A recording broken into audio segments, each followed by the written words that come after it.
Bismillahirrahmanirrahim. Assalamualaikum warahmatullahi wabarakatuh. Waalaikumsalam warahmatullahi wabarakatuh. Perkenalkan, saya Yulia Murni, calon guru penggerak angkatan 8 dari SMA IT Al-Ittihad. Di sini saya tidak sendiri, saya ditemani oleh Ustaz Hendra Kesuma, guru fisika SMA IT Al-Ittihad. Apa kabar Ustaz? Alhamdulillah. Baik, alhamdulillah ya. Luar biasa. Luar biasa. Oke. Baik Ustaz, hari ini kita akan melakukan pra-observasi ya sebelum Ustaz melakukan pembelajaran di kelas gitu ya. Oke, baik Ustaz. Jadi saya akan mengamati bagaimana proses pembelajaran yang Ustaz lakukan di kelas. Tujuannya untuk melihat dan mengevaluasi bagaimana proses pembelajaran yang Ustaz lakukan. Nah, sebelumnya saya ingin bertanya dulu nih Ustaz, apa tujuan pembelajaran yang akan Ustaz lakukan atau harapkan dari proses pembelajaran ini? Oke, baik. Sebelumnya kan kita membahas tentang rangkaian listrik arus bolak-balik. Ya. Nah, di sini sebenarnya tujuan pembelajarannya nanti sampai ke rangkaian RLC. Cuman nanti di sini akan kita bagi menjadi 3 kali pertemuan. Pertemuan pertama dan kedua. Nah, pertemuan pertama ini nanti tujuan utama pembelajaran ini adalah untuk mengetahui atau mengidentifikasi dari rangkaian arus listrik itu sendiri, mengidentifikasi dari tegangan itu sendiri. Yang berikutnya adalah itu untuk arus bolak-balik. Nah, dalam arus bolak-balik ini kita bisa membuat dalam beberapa rangkaian RL, RC, dan RLC, serta nanti penerapan dalam kehidupan sehari-hari. Nah, cuma nanti kita batasi pada rangkaian RL dan RC. Nah, di sini tadi kita udah dapat dua tujuan. Yang nanti kita juga akan mencapai kepada tujuan bagaimana peserta didik bisa menganalisis karakteristik rangkaian RC. Nah, ini akan dibagi lagi menjadi arus pada rangkaian RC dan tegangan pada RC. Dan berikutnya kita juga akan mempelajari karakteristik tegangan arus dan tegangan pada rangkaian RL. Nah, di sini nanti peserta didik mengidentifikasi bagaimana sifat-sifat rangkaiannya, terus bagaimana rangkaian ini bisa terjadi, dan penerapan dalam kehidupan sehari-hari. Ini masih dalam contoh sederhana. Mungkin sampai di situ saja, itu sudah cukup banyak sebenarnya untuk peserta didik. Oke, luar biasa banyak tujuannya ya Ustaz. Ada 3 kali pertemuan gitu ya. Iya, betul. Nah, dari mulai mengidentifikasi, selanjutnya menganalisis, selanjutnya mempelajari apa aktivitasnya dalam kehidupan sehari-hari. Baik. Dari tujuan pembelajaran ini, area pengembangan apa yang Ustaz harapkan berkembang dari siswa? Harapan saya pada pertemuan kali ini, karena kita belum mencapai ke praktikum ya, praktikumnya itu insya Allah di pertemuan berikutnya, berarti ranah kognitif dan ranah afektif yang nantinya akan kita dapatkan dari peserta didik. Dan ini semoga saja nanti ini bisa kita terapkan dalam kehidupan sehari-hari bagi peserta didik, bagaimana mereka bersikap, salah satunya begitu. Oke, baik. Jadi dari pengetahuan mereka tentu akan dapat ilmu terkait bagaimana sebuah rangkaian gitu ya Ustaz. Iya. Dan tentunya dengan ilmu tersebut mereka bijak dalam memahami atau melihat, merespons segala rangkaian yang ada mereka lihat di dalam kehidupan sehari-hari. Baik Ustaz, bagaimana rancangan pembelajaran yang akan Ustaz rencanakan? Mulai dari misalnya dari pembelajarannya, model pembelajarannya, metode atau medianya gitu. Kalau untuk metode pembelajaran kita nanti kita gunakan pendekatan saintifik, dan kita akan menggunakan program based learning dalam kegiatan pembelajaran atau yang disebut juga dengan PBL. Nah, karena di sini saya menganggap bahwasannya ini bukan satu-satunya, tapi salah satu pembelajaran yang efektif ketika kita serahkan ke peserta didik. Karena pembelajaran kita itu kan pada dasarnya berpusat kepada peserta didik, bukan guru. Nah, ini bagaimana kita bisa merancang pembelajaran seperti ini. Untuk medianya, berarti nanti saya akan menggunakan LKPD, dan saya akan menggunakan PowerPoint tentunya. Dan nanti juga ada lembar kerja peserta didik dalam bentuk latihan soal seperti itu. Oke, bisa. Berarti ini model pembelajarannya PBL, Problem Based Learning ya. Iya, jadi dari masalah yang mereka temui dalam kehidupan sehari dituntaskan atau dijawab dengan menjelaskan ilmunya di dalam kelas. Oke, baik Ustaz. Nah, terkait pelaksanaan kapan nih akan dimulai pembelajaran ini? Insya Allah ini aja. Langsung, oke, Ya, baik. insya Allah nanti setelah ini di jam siang kita ada jadwal pembelajaran dan insya Allah mungkin saya bisa untuk melakukan observasi langsung mungkin nanti untuk ini, dan saya sangat senang sekali kalau itu dilakukan oleh Ustazah. Oke, terima kasih Ustaz. Alhamdulillah sudah tergambar apa yang akan Ustaz lakukan. Nah, sebelum kita akhiri, apa yang Ustaz dapatkan dari proses coaching kita kali ini? Alhamdulillah di sini mengingatkan kembali ya ke saya misalnya bagaimana terkait pembelajaran yang baik, karena tentunya juga mungkin ada yang lupa, mungkin dari coaching ini diingatkan kembali proses-proses atau pengembangan pembelajaran yang nantinya saya sendiri dan terutama yang berdiferensiasi kepada peserta didik, seperti itu saja. Oke, baik. Semoga dengan proses observasi ini apa yang Ustaz sampaikan tadi bisa terlaksana di observasi ya Ustaz. Siap. Oke, baiklah, nantikan kami pada waktu observasi dan juga percakapan ketika pasca observasi. Terima kasih. Wassalamualaikum warahmatullahi wabarakatuh. Waalaikumsalam warahmatullahi wabarakatuh. Prestasi Allah Akbar. Oke. Beri pos buat kita. Oke. Dia izin. Oke, sama satu lagi Naswa ya. Izin ya. Oke. Baik. Sebelumnya saya akan sudah membahas tentang apa aja ingat? Listrik harus kemarin kita belajar listrik arus arah. Listrik arus arah penerapannya pada apa? Salah satu contohnya? Baterai, oke. Apalagi yang lain? Di mobil? Listrik arus bolak-balik. Ada yang tahu? Listrik arus bolak-balik penerapannya di mana saja? Listrik rumah. Oke. Selain rumah yang paling dekat dengan kita? AC. Itu pakai arus bolak-balik. Terus apa lagi? PLN. Oke. Itu juga menggunakan arus bolak-balik. Nah, berarti untuk anak kenal terkait arus listrik bolak-balik. Anak kenal, anak tahu, cuman anak nggak tahu nih gimana belajarnya tentang si listrik bolak-balik. Nah, di sini kita lihat apa tujuan pembelajaran kita. Yang pertama, kita akan menentukan arus ya, arus pada rangkaian bolak-balik. Yang kedua, kita juga akan mempelajari tentang tegangan, karakteristik tegangan. Atau iya, betul. Atau kalau di fisika kita punya buku referensi juga sudah ada ya di LMS kita di yang pakai belajar ID kan sesuai ada ya. Nah, ada. Nah, sebelumnya di sini saya akan membagikan LKPD buat kita semua. Nah, tujuannya nanti untuk mengisi atau melakukan kegiatan-kegiatan yang ada di LKPD. Untuk instruksinya kita sudah ada di LKPD yang bisa siapkan.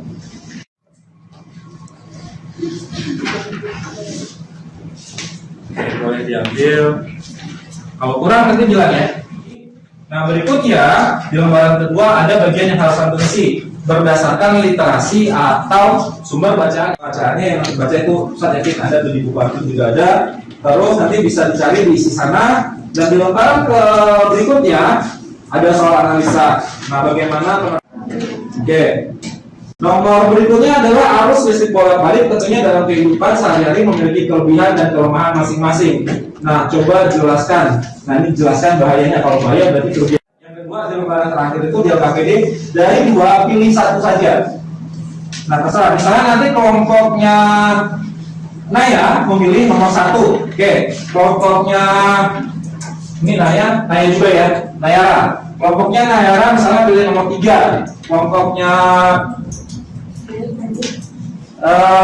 Jiwa, kelompoknya Jiwa misalnya pilih nomor 4. Oh, kalau kosong dikosongin aja.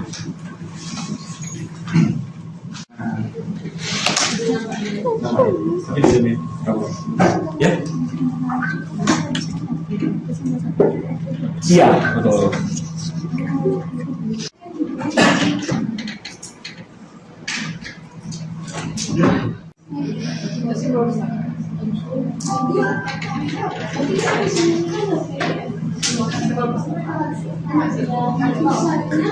Tegangan kalau EF berarti efektif, berarti disebut arus ya. Ikut arusnya. Iya. Ikut arus atau arus listrik? Sama aja.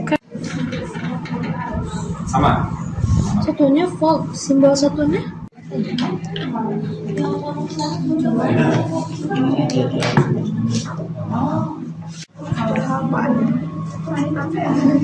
Tinggi kan?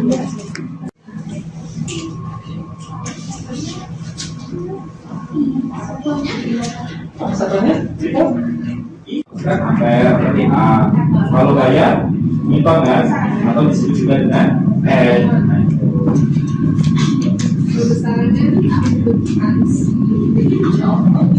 Tunggu dulu ya. Nanti dong ya. Harus ya. Antum menyampaikan apa yang sudah antum dapatkan ketika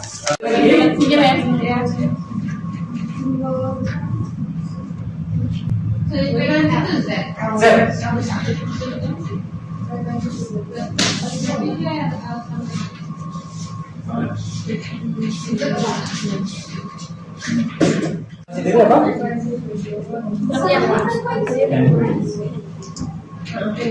Henry. But not my name. Yes. Yeah. Henry.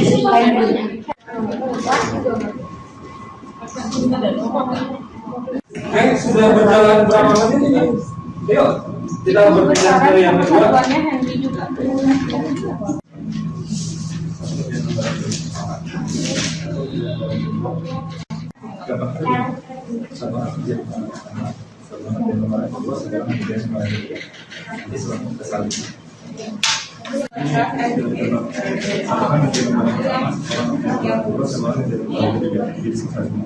Ini yang nomor sekian.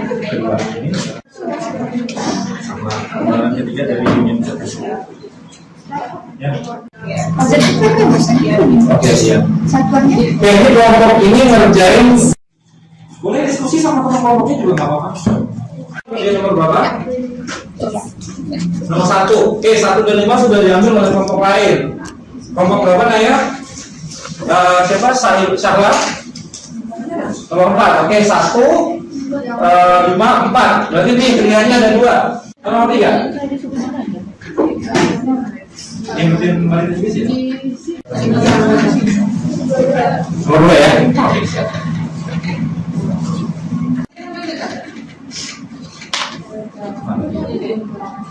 Ya, berarti kayak apa?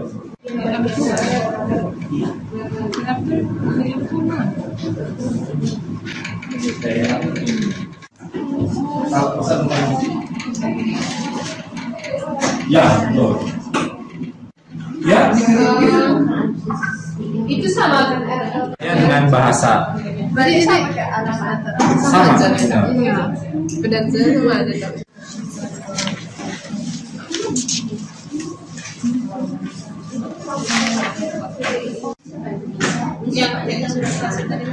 Pakai tanda tadi.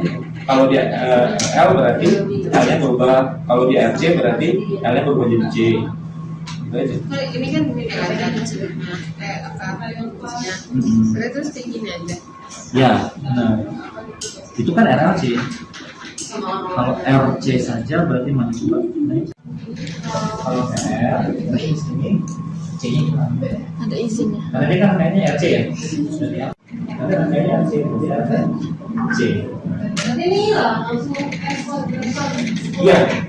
Apa? Ini dibuat dari sini. Nah, kita nggak perlu pakai negatif. Berarti di sini RC. Berarti yang ada R dan L ada. Tinggal soal aja deh dengan aja. Ini langsung ekspor dan tambah X. Iya benar kita belum masuk RAC loh. RAC di pertemuan Senin. Ini juga R. Iya betul. Oke. Memang Dependensi pada L. Nah, tadi saya bilang ketika rangkaiannya L dan L terdiri dari R dan L saja. Coba kita berarti C-nya dibuang kan? Kalau nggak B, F dan C.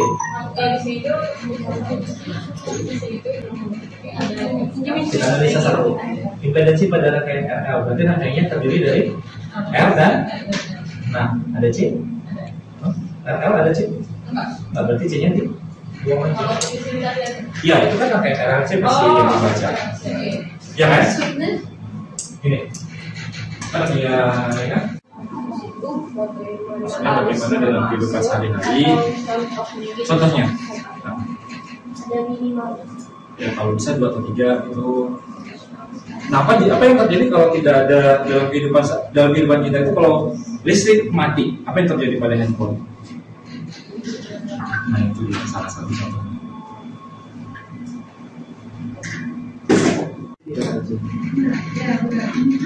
Itu tegangan pada RLC. Oke, F kuadrat berarti 3 dan 4. Silakan dikerjakan.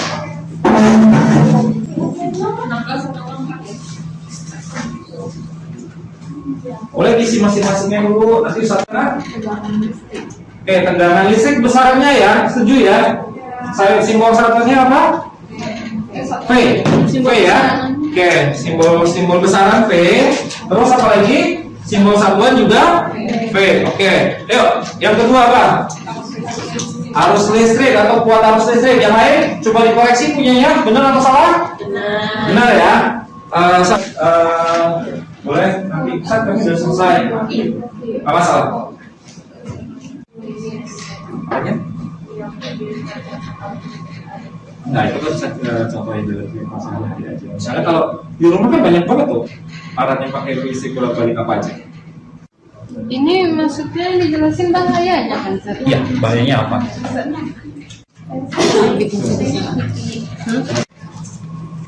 Semua satu. Apa?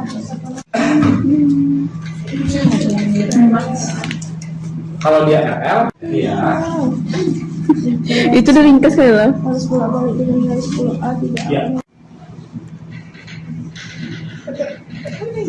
Berarti kalau kamu tandain kalau mau kali Itu udah siap. Siapa yang salah?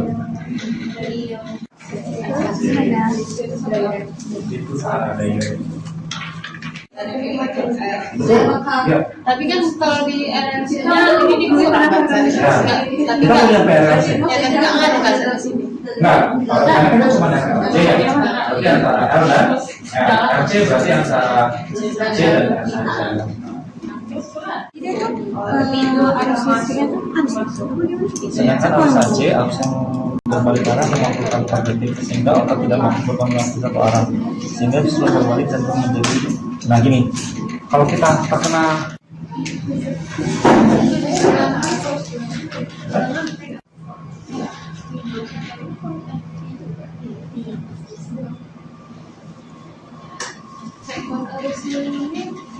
ada sate.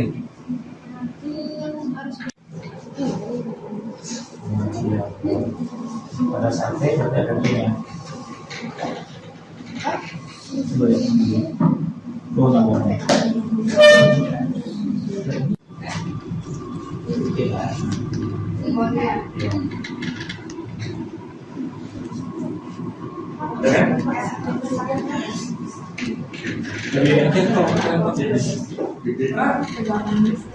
Oke, tegangan listrik besarannya ya, setuju ya?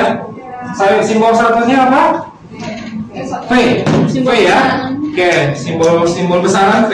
Terus apa lagi? Simbol satuan juga V. Oke, yuk. Yang kedua apa? Arus listrik atau kuat arus listrik. Yang lain coba dikoreksi punyanya. Benar atau salah? Benar ya. Atau yang disebut juga dengan apa itu ya? Omega ya. Omega ya. Oke. Yang keempat, Diva? Kapasitor besarannya benar ya? Oke, berikutnya simbol besarannya apa? C. Kapasitor C ya. Terus satuannya? Farad. Nanti boleh dalam satuan. Farad itu macam-macam. Ada mikro, ada nano. Nanti itu nggak ada masalah. Oke, yuk. Yang kelima. Yang kelima simbol besi besarannya apa? Yang kelima dia? Besarannya induktor ya, nomor 5 adalah induktor. terus sampai 8. Reaksi kapasitif XC sama dengan omega kali L. Omega kali L. Oke, lanjut. Reaktansi induktif XL sama dengan 1 per omega kali C. 1 per omega kali C. Induk deh. Iya. C kan? Besar. Kalau omega C, sekarang Iya, masuk. Ada dari generator, lampu, pendingin ruangan dan lain-lain. Oke, dan lain-lainnya kita lihat kelompok lain.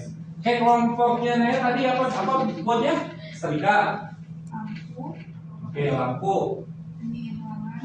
AC ya. Omega kali L. Terus X L berarti sama dengan 1 per omega C. Itu adalah dari bakal motor ada torsi yang bekerja pada porosnya. Torsi diajukan dengan kita harus bolak-balik. Sedangkan kalau motor sinkron itu adalah di mana kecepatan putar rotor persis sama dengan gerakan vertikal atau rotasi poros diturunkan dengan frekuensi atau Oke. Itu dari sumber. dan memiliki frekuensi 18 dapat menyebabkan kematian jika berselingkuhan langsung dengan Oke, berarti arus listrik ini cukup berbahaya ya. Arus listrik AC ini cukup berbahaya, bisa mematikan manusia. Tapi Anda lihat kok orang yang ketika di film-film ya, jangan di kehidupan sehari-hari. Kalau di film-film itu ada orang yang sekarang disetrum pakai listrik. Tujuannya untuk apa? Nah, itu dia, untuk mengejutkan jantung. Jantungnya kan lemah ya, sudah sangat lemah. Dikejutkan pakai tegangan listrik, pakai ini arus tertentu, dengan nilai arus tertentu, pakai tegangan listrik bolak-balik itu nanti untuk mengejutkan si jantung, supaya jantung manusia bisa kembali bekerja. Ada lihat kan ya di beberapa film yang pakai seperti itu ya? Ada. Nah, itu dia. Oke, sampai di sini paham terkait arus bolak-balik? Kita hanya sampai pada rangkaian R. Sudah selesai pertemuan kita. Nah, waktunya gimana cara kita dari yang sudah antum dapat, nanti dapat semuanya, kita bisa ambil kesimpulan apa? Apa aja kesimpulan yang bisa kita dapat dari yang sudah dikerjakan? Yuk, tunjuk tangan yuk, Ustaz. Anda mau ini gitu, menyampaikan ini gitu. Gimana? Oke. Sepakat? Sepakat ya, karena cukup berbahaya ya. Yang kedua, apa? Oke, silakan. Hambatan atau hambatan? Kita belum. Kita ada belajar belum? Hambatan pada kapasitor itu disebut R pada kapasitor. disebut sama Di yang 5 di angka PD-nya tadi.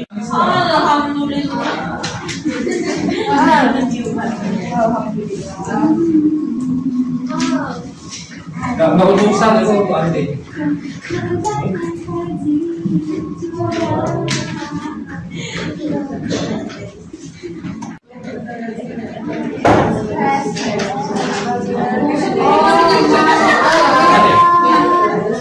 Oke, di sana untuk menguji pemahaman kita, apakah kita sudah paham atau belum? Nah, di sana ada lembar kerja atau soal latihan. Oke, boleh silakan diambil. Yang anti isi hanya 2 saja. Pilih saja dari 3 yang ada. Pilih 2. Tapi kalau Ustaz, Anda mau uji coba kan bisa paham semua. 3-3-nya dikerjain. Boleh, nggak apa-apa. Tapi jangan sampai. Jadi memang sebenarnya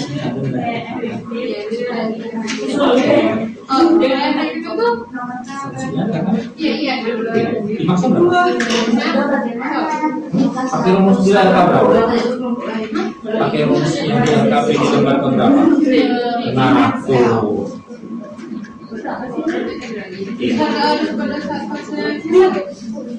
Terus semua kan lengkap semua. Sini ini buang aja. T-nya berapa tadi? Sininya 60. Sini 60 berapa? Oke. 1/2 kan? Nah itu dia. Ada semua kan di sini? Nah itu. Ya. Nomor 2. Ini apa itu? Itu nilai apa? Berarti ini apa? Iya. Nah coba lihat di angka lembaran ketiga. Berarti nilai ketiga ada dong? Tulis. Enggak ada tulis dulu. Kita punya kuncinya itu. Berarti ya kakinya sama dengan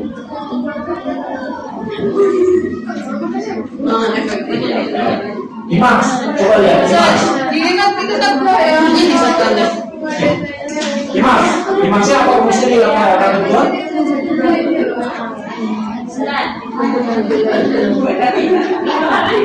Nah, Dimasnya berarti apa? Ya efektif dikali akan 6.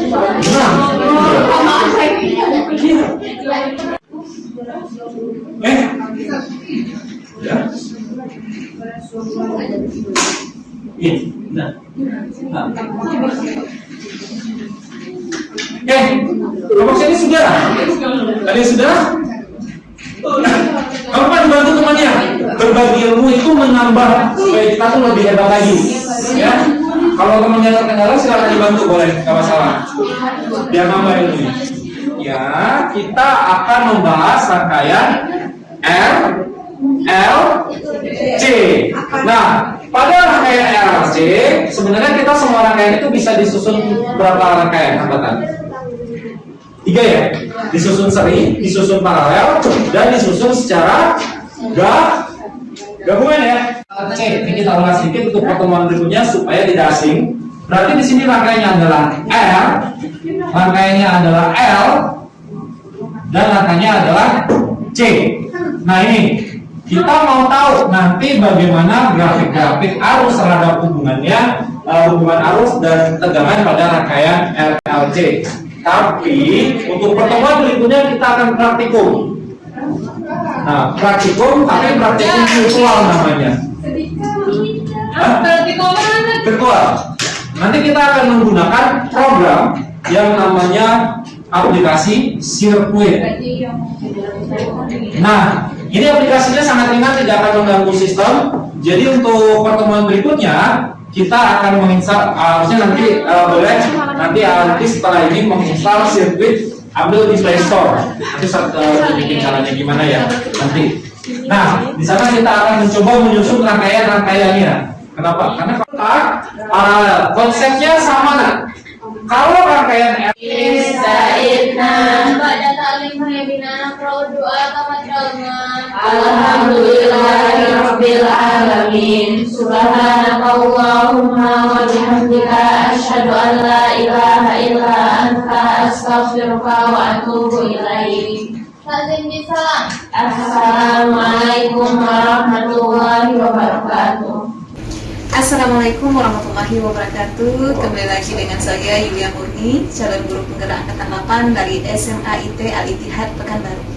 Di sini saya tidak sendiri, saya ditemani kembali oleh Ustadz Hendra Kesuma, guru fisika SMA IT Al-Ittihad. Gimana kabarnya Ustadz? Alhamdulillah luar biasa Ustazah. Masya Allah luar biasa ya. Baik Ustadz, kita akan lanjut kepada percakapan pasca observasi setelah Ustadz melakukan supervisi sudah melakukan pembelajaran di kelas kemarin. Nih ada pertanyaan yang akan Ana ajukan Ustadz. Yang pertama, bagaimana perasaan Ustadz terkait jalannya kegiatan observasi yang telah berlangsung? Terima kasih sebelumnya Ustaz Yul terkait observasi yang dilakukan di kelas. Sebenarnya saya sangat beruntung sekali, sangat bersyukur sekali. Kenapa? Karena ketika di kelas ada teman yang mensupervisi atau melakukan observasi di kelas, tentunya ini akan sangat membantu buat saya, buat anak pribadi untuk bisa melakukan perbaikan-perbaikan dalam pembelajaran. Ya, seperti kita tahu ya, Ustaz ya, ketika pembelajaran dalam kelas itu kadang-kadang tuh kita ngerasa sempurna, tapi dengan adanya teman untuk melakukan supervisi atau observasi di kelas, nah di sini akan ada masukan-masukan dari teman untuk kekurangan kita di kelas, dan itu akan menjadi catatan-catatan buat saya pribadi, karena tentunya ini akan menjadi kemajuan pembelajaran ke depannya, seperti itu. Oke, baik Ustaz. Terus terkait area pengembangan yang Ustaz sampaikan di awal kita percakapan lalu ya. Ya, Nah, bisa Ustaz ceritakan kembali area pengembangan apa yang Ustaz lakukan di kelas dan langkah-langkah tahapan pembelajaran yang telah dilakukan? Pengembangan yang saya ambil kemarin itu lebih menitik beratkan kepada sikap dan pengetahuan ya. Oke, Karena Ustaz. pertama kali yang diambil dari peserta didik adalah sikapnya. Karena seperti yang kita tahu, sikap atau adab itu lebih tinggi daripada ilmu kedudukannya. Betul. Nah, jadi kalau misalnya peserta didik sejauh ini punya adab atau sikap yang lebih baik, insya Allah ilmunya akan lebih dapat dan lebih berkah. Seperti itu. Dan saya berpikir area 2 ini memang hal yang cukup penting yang memang harus diterapkan kepada peserta didik. Oh, baik Ustaz. Berarti di sini ada area pengembangannya pengetahuan dan sikap ya Ustaz. Iya, Nah, sikap di dan sini pengetahuan. Iya, betul. Jadi artinya peserta didik sudah mampu menampilkan sikap terbaik mereka dan juga sudah melaksanakan atau menguasai ilmu pengetahuan yang Ustaz berikan gitu ya. Iya, betul. Oke. Menurut Ustadz, sejauh mana area pengembangan yang sudah Ustadz sampaikan itu berhasil diterima oleh peserta didik? Baik, untuk seperti yang kita ketahui kemarin pada saat kita di kelas, perkembangan yang dilakukan peserta didik itu menurut saya itu sudah sangat luar biasa.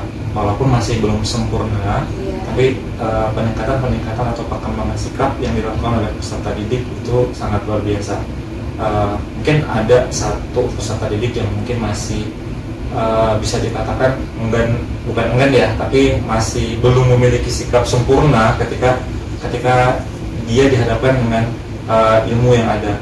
Nah, kalau untuk ranah pengetahuan, alhamdulillah ketika kemarin melakukan asesmen di akhir pembelajaran, dari yang ada itu cuma 2 peserta didik yang melakukan kesalahan, dan kesalahannya itu pun juga tidak terlalu fatal. Yang pertama, dari 3 soal yang dikerjakan, peserta didik 95% itu bisa menyelesaikan dengan sempurna, dan sisanya itu kesalahan sedikit. Ya mungkin yang saya temukan di sana adalah ketika mereka tidak menuliskan satuan di akhir pembelajaran. Ketika perkalian mereka ditanya, sebenarnya mereka tahu ketika ditanya, tetapi hilaf menghitungnya. Seperti itu saja. Oke, baik Ustaz.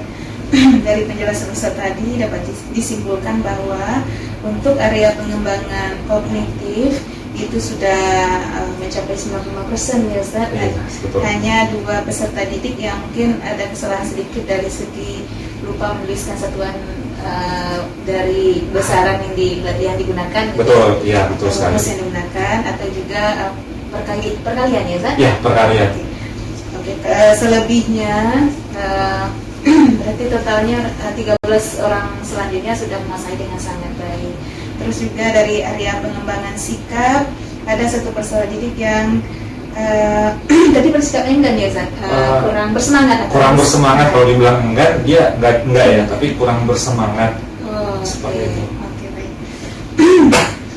Kira-kira menurut Ustadz apa kendala yang dihadapi oleh peserta didik yang kurang motivasi ini dalam pembelajaran? Apa kira-kira yang menjadi kendala mereka sehingga timbul kurang motivasi atau yang lainnya?